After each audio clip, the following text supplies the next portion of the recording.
Hi friends, welcome back to one more mini blog. ఈరోజు వీడియోలో ఏంటంటే పచ్చి ఆవకాయ ఎలా చేసుకోవాలో ఈ వీడియోలో చూద్దాం. ముందుగా కడిగి పెట్టుకున్న మామిడికాయల్ని పక్కన పెట్టుకొని క్లాత్తో శుభ్రంగా తుడుచుకొని మీడియం సైజ్ ముక్కలు కోసుకొని పక్కన పెట్టుకోవాలి. ఆ పక్కన పెట్టుకున్న ముక్కల్ని ఎన్ని డొక్కులు ఉన్నాయో మనం కౌంట్ చేసుకోవాలి. ఈ వీడియోలో చూపిస్తున్నట్టుగా ఈ డొక్కుతో ఎగ్జాక్ట్గా 12 డొక్కులు ఉన్నాయి. ఈ 12 డొక్కుల మామిడి ముక్కలు ఒక క్లాత్ మీద వేసుకొని శుభ్రంగా ఆరబెట్టుకోవాలి. ఆరబెట్టుకున్నాక ఈ 12 డొక్కుల మామిడికాయ ముక్కలకి ఎంత కారం పడుతుందో ఈ వీడియోలో చూద్దాం.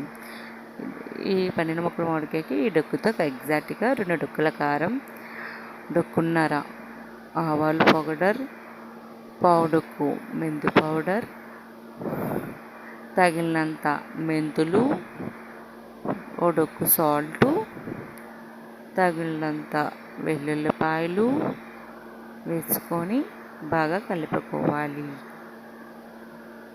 తర్వాత ఒక గిన్నెలో పప్పు నూనె వేసుకొని పక్కన పెట్టుకొని ఆ మామిడికాయ ముక్కలు ఇందులో వేసుకొని బాగా కలిపి ఆ మిశ్రమంలో వేసేయాలి. మన జాడీలో పెట్టిస్తాం కాబట్టి జాడీలో నూనె వేసుకొని ఈ ముక్కలను అందులో వేసుకోవాలి.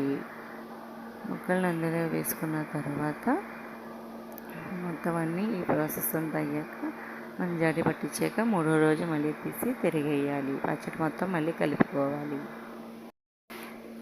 ఈ వీడియో మీకు నచ్చినట్టయితే లైక్ చేసి, షేర్ చేసి, సబ్స్క్రైబ్ చేయండి. మా అమ్మ చేతి కవర్ ఎందుకు పెట్టుకుందని మీకు డౌట్ రావచ్చు. మా అమ్మ మామిడికాయ కోసినప్పుడు ఏలు కట్ అయ్యింది.